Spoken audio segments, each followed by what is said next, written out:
So how did the Other Room series actually take life? How did it actually begin in the first place? Well, early 2008, I think it was. Really, it was Alex Davies and Steve Wiley who still run the Open series then, and they were interested in doing something in the Northwest, so they decided to put a team together. Yeah, so they contacted us three. Alex Middleton, who's James' partner, was involved as well. One or two other people, I think, were in the frame. Matt Welton. Matt Welton. And we met. What was it? Salutation. Wasn't it? Salutation. And that was a possible location. Yes. Yes. That's right. It was.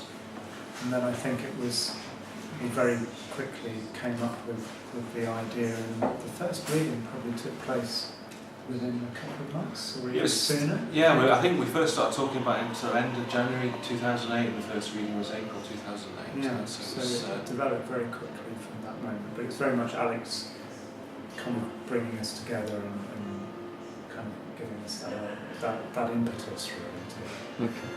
It definitely seems like this series represents kind of a resurgence of work in the Northwest, and I'm quite interested because on the outside when you look at it, it's kind of hard to define whether or not the Other Room spurred that or whether the Other Room happened at a time when that was happening anyway and just became part of that energy, kind of a bit of a chicken and an egg situation, because of it has become quite a, with the online resource as well as the readings.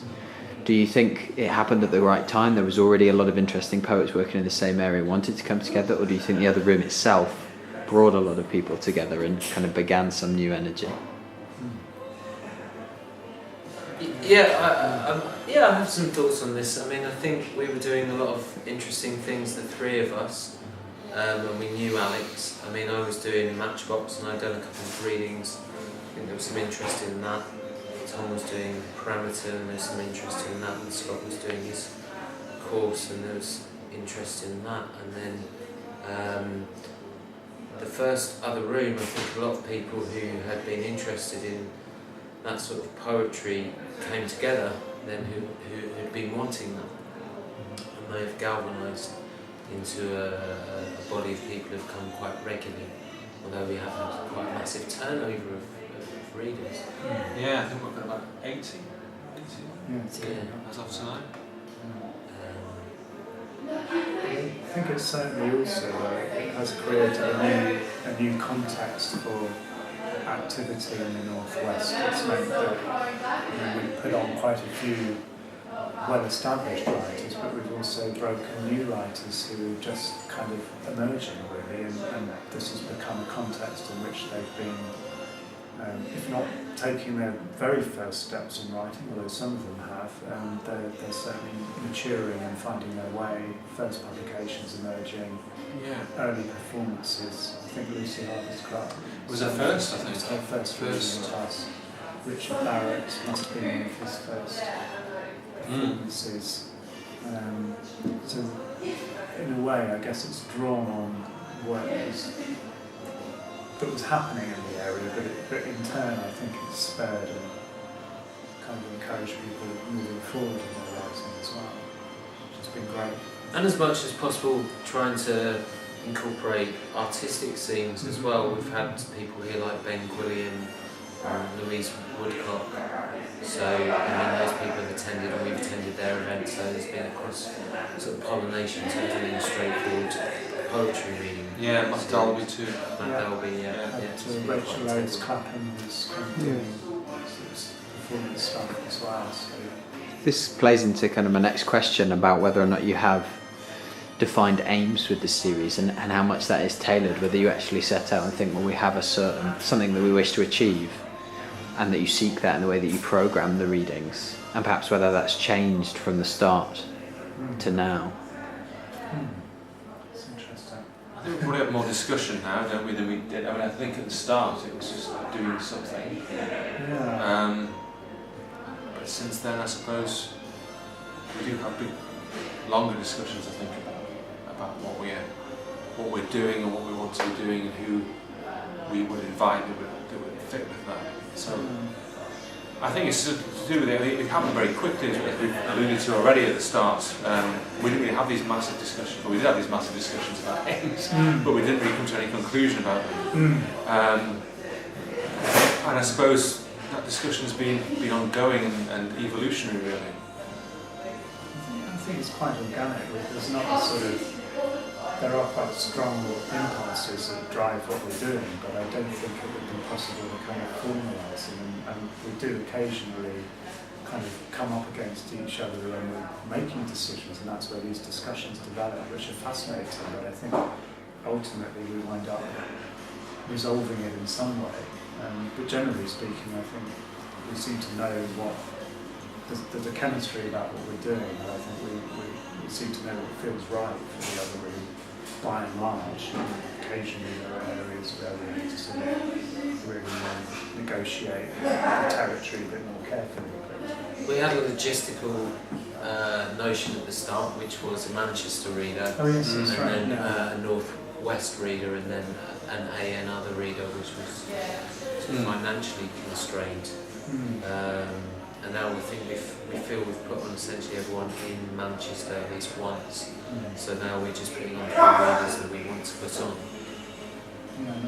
So you quite often get 3 readers from London, as essentially there are tonight, all the Collins from Edinburgh. That's essentially 3 London readers.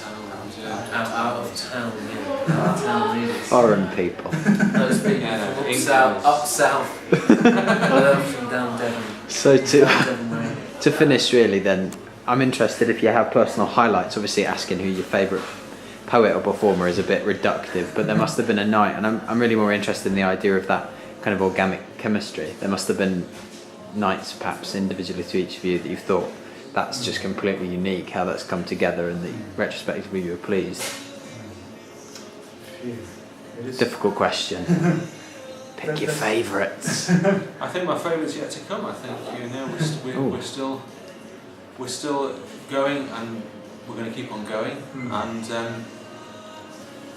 the nights keep on being good. So I think the best is to come. No one's been good enough for you so far. No, I think it's true. Scott. I think it's true. Yeah. No, I think tonight was another good week, and I think there was a lot happening, and there were lots of interesting people still to invite, and I prefer to look forward, I think, rather than back. Makes it quite difficult for Scott and James now to give their favourite. But I mean, every night is so different, and I mean, and you do just kind of get these extraordinary resonances between quite disparate words. But I mean, there have been readers who have completely blown me away. I mean, Adrian Clark is a poet whom I've known since I started on the scene about 20 years ago. He came and read a blinder for us. So there are moments like that where, just for whatever reason, one particular reader just really kind of nails it for you. But every night has something special about it in terms of the rhythm of the performances and what emerges. That's a collective kind of experience. I mean, Steve McCaffrey was another sort of extraordinary performance when we were away in Leeds. We did an event in Leeds that we performed the third panel of Carnival at, and that really is an amazing rendition of that text. So there are highlights, but then there's just the fact that the series itself and every night has something special about it. James? I think there have been a few people that have blown me away. Essentially, they've usually been people who've been new to me, or at least new to hearing them perform, and I definitely count amongst those Holly Pester and Lucy Harvest-Clark and Tim Atkins, who I knew on paper. I think Tim Atkins is a fabulous performer. Jeff Hilton as well. Should we start from the beginning? Because we've had great people on with programs. I know. Matthew O'Sullivan, Caroline Birdfell, How mad she was growing. Pearman was a real privilege for me to hear and read. Yeah. So Yeah. Grand. It's all good. Lovely. Thank you very much for the time.